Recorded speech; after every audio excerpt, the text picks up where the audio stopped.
नमस्कार दोस्तों, स्वागत है आप सभी का शिक्षण विद्या की क्लास में। मैं अमित अग्रवाल स्वागत करता हूँ आप सभी का अमित अग्रवाल यूट्यूब चैनल पर। देखो दोस्तों, हम लोगों ने जो अभी तक डिस्कशन किया है वो किस पर था? जनरल प्रिंसिपल्स पर आप लोग डिस्कस कर रहे थे और उसमें हम लोगों का आज नया प्रिंसिपल डिस्कस होने वाला है और वो बहुत इंपॉर्टेंट प्रिंसिपल है friends, and that is none but principle of motivation.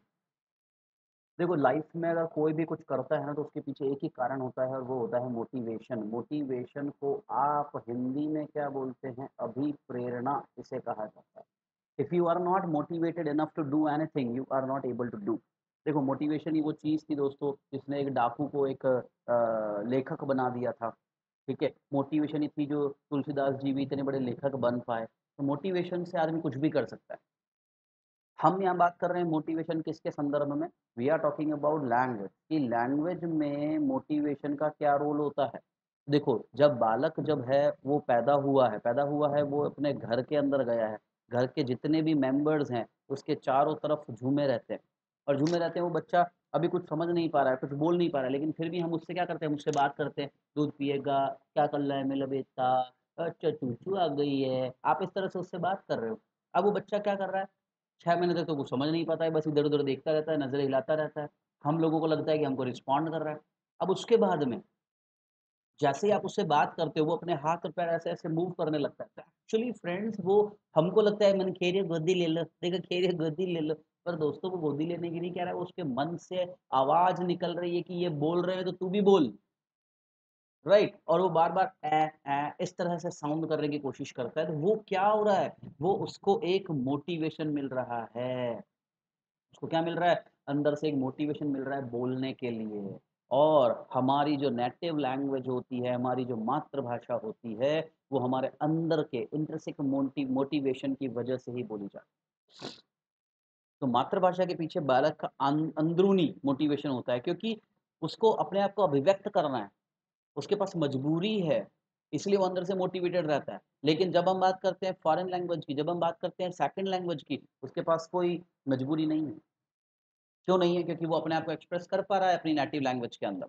English नहीं बोल पा रहा है, कोई फ़र्क नहीं पड़ रहा है, वो हिंदी या जो भी लोकल लैंग्वेज है उसके अंदर अपने अपने भावों को व्यक्त कर देगा, तो वहाँ वो मोटिवेटेड नहीं रहता है। अब टीचर को क्या करना पड़ता है? स्टूडेंट को सेकंड लैंग्वेज या फॉरेन लैंग्वेज सीखने के लिए मोटिवेट करना पड़ेगा स्टूडेंट कि बेटा आप सीखो, आपके ये बेनिफिट का है, आपके वो बेनिफिट का है, या इसको सीखेंगे तो हमको ये हो सकता है, इस तरह से अपनी पर्सनैलिटी को डेवलप कर सकते हैं, इस तरह से हमको एक और भाषा का ज्ञान हो जाएगा, इस तरह से आप साइंस को पढ़ पाएँगे, इस तरह से आप टेक्नोलॉजी को पढ़ पाएँगे, तो मोटिवेट करेगा वो उसको इसके लिए। तो वो बाहरी मोटिवेशन कहलाता है। अच्छा, अब यही मोटिवेशन अंदरूनी हो जाएगा, जब किसी आदमी को कह दिया तेरे को नौकरी तभी मिलेगी, जब तेरे को क्या चाहिए नौकरी तेरे को तभी मिलेगी जब आपको अंग्रेज़ी आती है।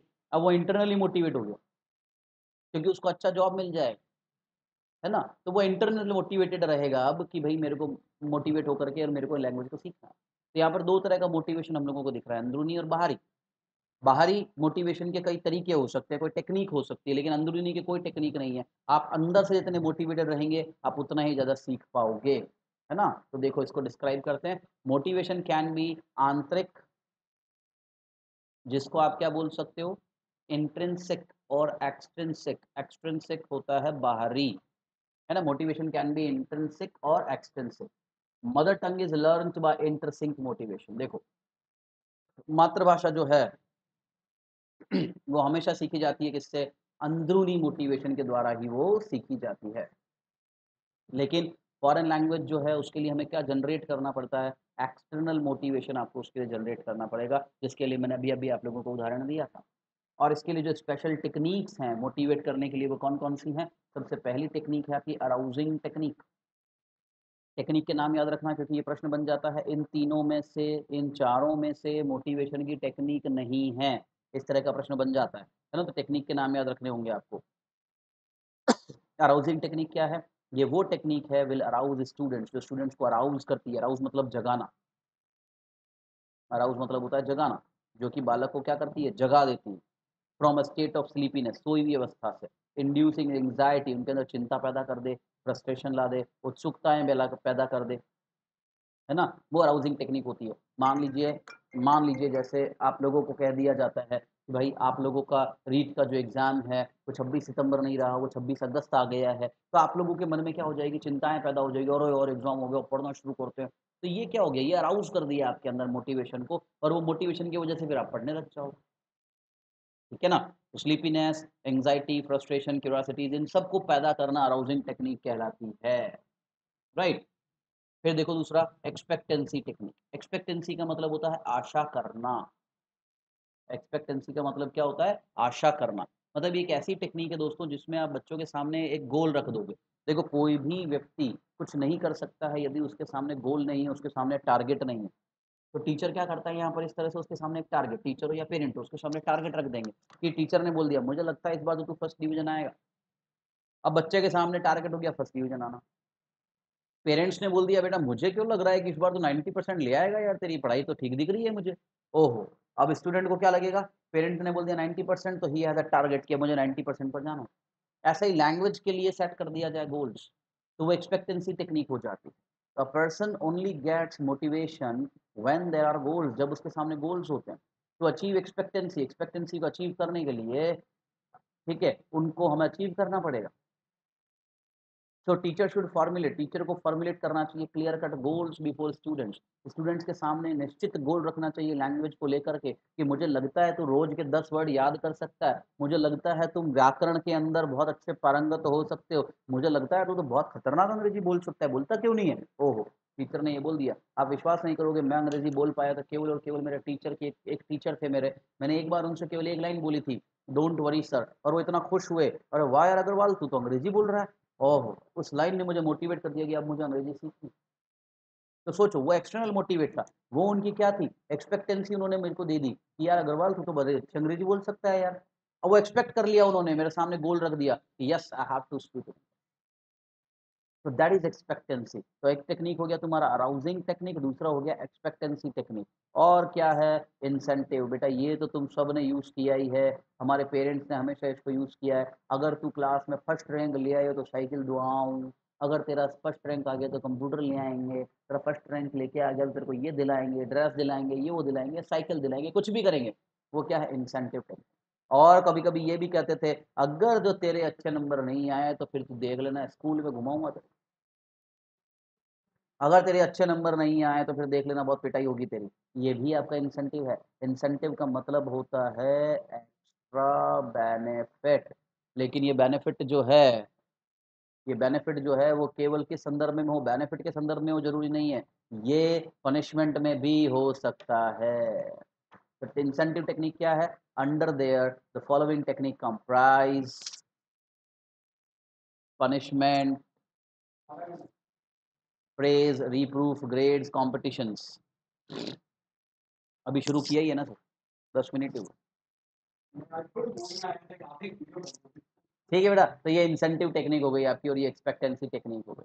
तो 3 टेक्निक हो गई तुम्हारे पास मोटिवेशन के लिए, अराउजिंग टेक्निक, एक्सपेक्टेंसी टेक्निक और इंसेंटिव टेक्निक। ये तीनों टेक्निक याद रखना, तीनों से प्रश्न बन सकता है हमें।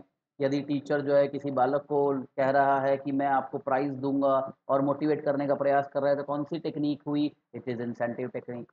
टीचर ने बच्चे के सामने लैंग्वेज संबंधी गोल रख दिए तो वो मोटिवेशन करने का कौन सा तरीका हुआ, एक्सपेक्टेंसी हो गया। ठीक है। और टीचर ने बालक की स्लीप इन, जो सो रहा है उसकी जगी व्यवस्था को, सोई व्यवस्था को जगा दिया तो क्या हो गया, अराउजिंग टेक्निक हो गया। और ये भी प्रश्न पूछ लिया जाता है इन तीनों में से, या 4 ऑप्शन दे देंगे, इन चारों में से मोटिवेशन के लिए कौन सा टेक्निक इस्तेमाल नहीं होता है, तो ये चौथा जो भी होगा वो नहीं होता। ठीक है। मोटिवेशन इंपॉर्टेंट है। ये another important principle of selection और ग्रेडेशन से हर बार प्रश्न बनते हैं हम लोगों को, और इस बार भी बनेंगे। प्रिंसिपल ऑफ सिलेक्शन, इसकी परिभाषा को याद रखना। प्रिंसिपल ऑफ सिलेक्शन किस पर डिपेंड करता है, वोकैबुलरी पर, है ना। प्रिंसिपल ऑफ सिलेक्शन, सिलेक्शन मतलब होता है चुनना, तो ये चुनने का सिद्धांत है। और ये किस पर बेस्ड है, इसको भी ध्यान रखना। The criterion to choose the essential minimum vocabulary for inclusion in particular course is called principle of selection. ऐसा माना जाता है कि हम किसी भी भाषा को एक साल में या एक बार में नहीं पढ़ा सकते हैं, और इसीलिए हमें उसको क्या करना पड़ता है। हमारा जो कॉन्सेप्ट है सिलेक्शन का वो ये है कि language can not be taught in one course, इसलिए उसको कई डिवाइड कर दिया जाता है अलग अलग कोर्सेज में।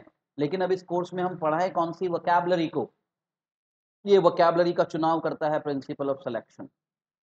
तो ये याद रखना है, प्रिंसिपल ऑफ सिलेक्शन किससे रिलेट करता है, वोकैबुलरी से रिलेट करता है। याद रखना, फिर बता रहा हूँ, क्वेश्चन बनता है प्रिंसिपल ऑफ सिलेक्शन किससे रिलेट करता है, वोकैबुलरी से रिलेट करता है।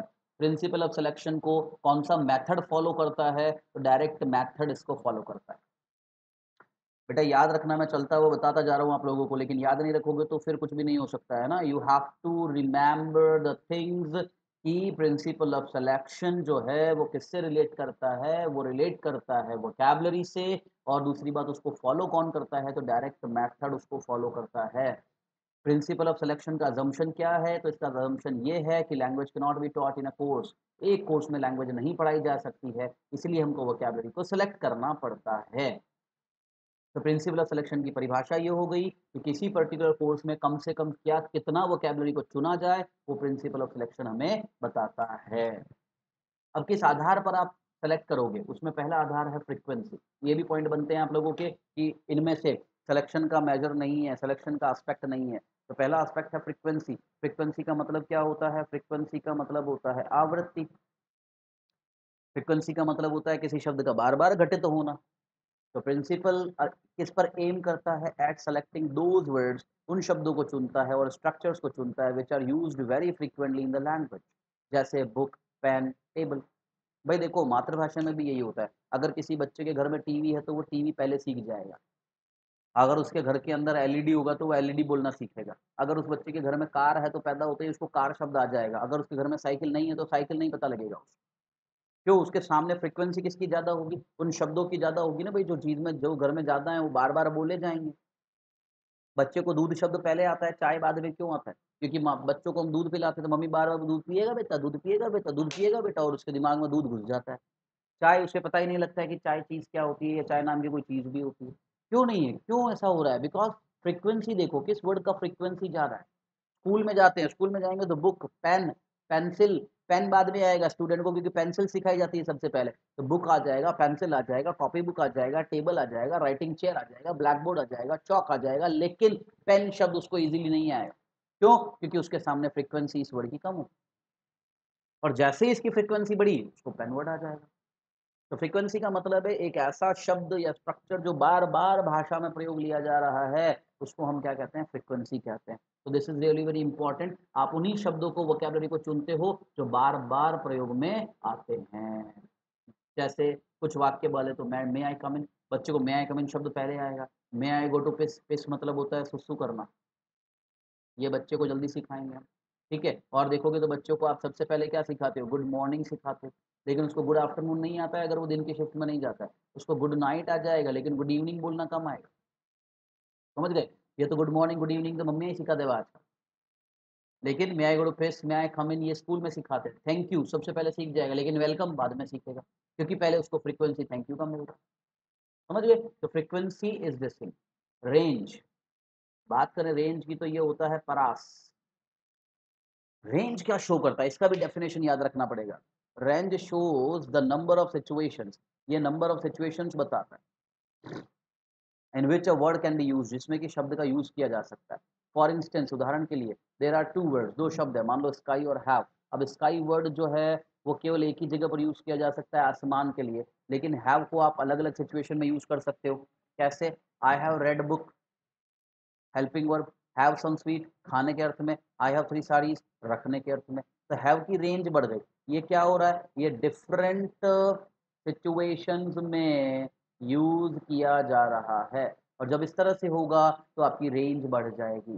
तो हम पहला फ्रीक्वेंसी, दूसरा किसको चेक चेक करते हैं, रेंज को, कि जिस वर्ड का रेंज ज्यादा होगा उसको पहले सेलेक्ट किया जाएगा। एंड अवेलेबिलिटी, अवेलेबिलिटी का मतलब क्या होता है भाई, उपलब्धता। ऑब्वियस है, मैंने जैसा भी आपको कहा, फ्रीक्वेंसी उसी की ज़्यादा होगी जो अवेलेबल होते हैं। मैंने कहा ना, जिस बच्चे के घर में कार है लेकिन उसके घर में बाईसाइकिल नहीं है, तो उसको बाईसाइकिल बोलना पहले नहीं आएगा, उसको कार बोलना पहले आ जाएगा। और जिसके घर में बाईसाइकिल है और कार नहीं है तो वो बाईसाइकिल पहले बोलेगा, कार बाद में, क्योंकि उसके सामने वो चीज़ पहले आ रही है। So the word should be categorized according to whether the word is convenient to teach as table, chair, pen, book, etc. due to their availability in the classroom, या फिर whether the word is useful as plate, spoon, salt, cup due to their indispensable availability in house. तो घर में जो चीजें हैं या classroom में जो चीजें दिख रही हैं अवेलेबल है वो पहले सीखेंगे। मैडम के हाथ में चौक है, मैडम दिखा दिया चौक स्टिक। मैडम के हाथ में मार्कर होगा तो वो दिखा देंगी मार्कर, क्योंकि अवेलेबल है। अब आज मैम चॉक स्टिक दिखा के मार्कर बुला रहे बच्चों से तो नहीं होगा।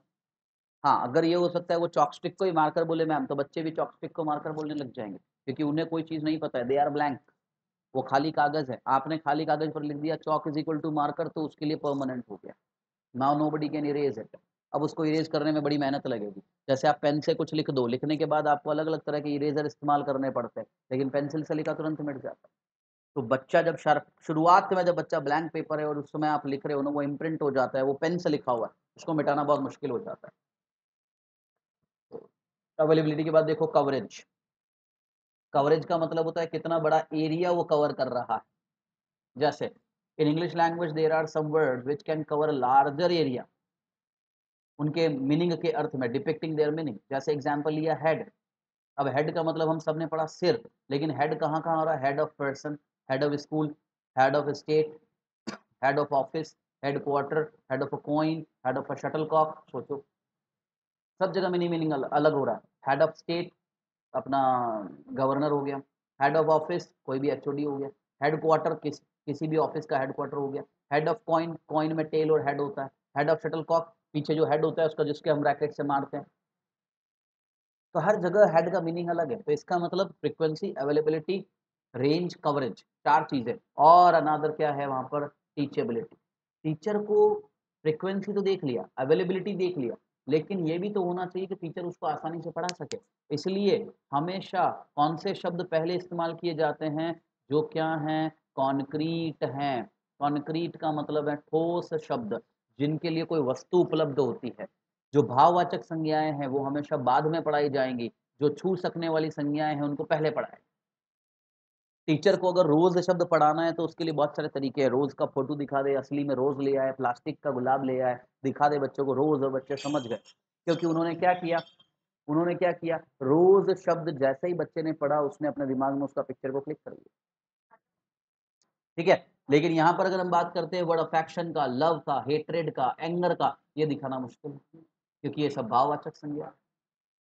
The teacher flower can be taught easily by showing a flower or by sketching a flower or by showing a picture of flower, जैसा मैंने कहा। But to teach word affection is difficult. इसलिए प्रेफरेंस जो है वो किसको दी जाती है? तो इजीली टॉट करवाए जा सकते हैं बाय वेरियस डिवाइसेस, मतलब कि ठोस शब्द पहले सिखाए जाएंगे। Another is what? लर्नेबिलिटी। देखो, लर्नेबिलिटी का मतलब होता है सीखने संबंधी। मतलब आप 10वीं कक्षा के बच्चे के शब्द पहली कक्षा वाले को नहीं सिखा सकते, जो दूसरी कक्षा का बच्चा है वो शब्द आप 9वीं कक्षा वाले बच्चे को नहीं सिखाओगे। तो टी लर्नेबिलिटी, लर्नेबिलिटी का मतलब होता है कि बालक की मेंटल स्टेट के अनुसार आपको वर्ड सिखाने होंगे। A word can be learned by a 12th class student, cannot be learned easily by कितना है 6th class student। इसलिए matter should be chosen keeping in mind the लर्नेबिलिटी of student. ठीक है, तो याद रखना, बात करते हैं जब भी हम किसका? सिलेक्शन का। बेस्ड होता है किस पर? ये वोकैबुलरी के लिए ही होता है। ये वोकैबुलरी, इसका उद्देश्य क्या है? ये कहता है कि भाषा, पूरी भाषा जो है वो एक कोर्स में नहीं पढ़ाई जा सकती। सिलेक्शन के लिए कौन कौन से पैरामीटर हैं दोस्तों? तो फ्रीक्वेंसी है, इसके लिए रेंज है, इसके लिए टीचेबिलिटी है, इसके लिए लर्नेबिलिटी है, इसके लिए कवरेज है, और इसके लिए अवेलेबिलिटी है। तो ये आपको 6 पैरामीटर दिए जाते हैं, और ये प्रश्न पूछ लिया जाता है प्रिंसिपल ऑफ सिलेक्शन के अनुसार, या कौन सी धारणा के अनुसार प्रिंसिपल ऑफ सिलेक्शन बनता है, या selecting vocabulary for a particular course comes in what principle? तो प्रिंसिपल ऑफ सिलेक्शन। या what is not a parameter of principle of selection? क्या फ्रीक्वेंसी उसका पैरामीटर है? क्या रेंज उसका पैरामीटर है? क्या ग्रुपिंग उसका पैरामीटर है? क्या कवरेज उसका पैरामीटर? तो फ्रीक्वेंसी है, रेंज है, कवरेज है, मगर ग्रुपिंग नहीं है। अंडरस्टूड दोस्तों? समझ में आ गया आप लोगों को? इंपॉर्टेंट है मोटिवेशन, फ्रीक्वेंसी, ग्रेडेशन, ये 3 सबसे इंपॉर्टेंट प्रिंसिपल हैं। फिर होगा प्रपोर्शन वाला और सीक्वेंस वाला, वो भी आप लोगों को आना चाहिए। फिर होता है हैबिट, जो हमने पढ़ लिया है। ओके, प्रिंसिपल ऑफ ग्रेडेशन पर बात करो। देखो, प्रिंसिपल ऑफ ग्रेडेशन, अगला आप लोगों का रूल है प्रिंसिपल ऑफ ग्रेडेशन। ग्रेडेशन, इसका अर्थ याद रखना, इसका मतलब है टू सिंप्लीफाई द मैटर। ठीक है, इसका मतलब क्या है, इसका आइडिया क्या है? Behind the principle of gradation is to simplify the matter. मतलब जो भी मैटर आपने सेलेक्ट तो कर लिया, लेकिन अब उस मैटर को आप मान लो आपने तो 100 शब्दों को चुन लिया कि ये कक्षा 1 में हमें ये 100 शब्द पढ़ाने हैं। अब इन 100 में से पहले कौन सा और बाद में कौन सा आएगा, इसका निर्धारण कैसे करोगे? इसके लिए बनाया गया किसको? ग्रेडेशन। इम्पोर्टेंट है, फाइन। मैं आपको वही चीजें इंक्लूड कर रहा हूँ जो इम्पोर्टेंट है, और मैं शॉर्ट इसलिए चल रहा हूँ कि ये तुम्हारा समरी की तरह पढ़ा रहा हूँ, जो तुम्हारे एग्जाम में हेल्पफुल होगा।